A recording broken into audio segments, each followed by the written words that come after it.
lazima ukuwe na transport ya kukupeleka ikurudisha. Piga tu basic, hata si mtu mwenye ana drive. So basically mse alikuwa anakuja Naivasha lazima angespend 10,000. But bro, you saw the turnout that was there. And we wanted to do this.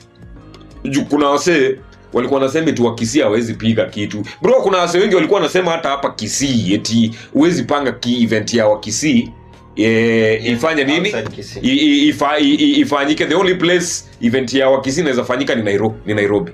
But after we approved that it is possible to do this thing, I've seen even some of them now saying they can do an event in wapi? In Kisii. Unani get? For me, I feel happy that you know what? We have proved to people that it's actually possible. Even if we stopped with Gusii Urban Fest today, bro, we have achieved.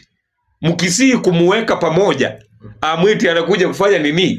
It's not 1+1. So we have achieved and it will only get better.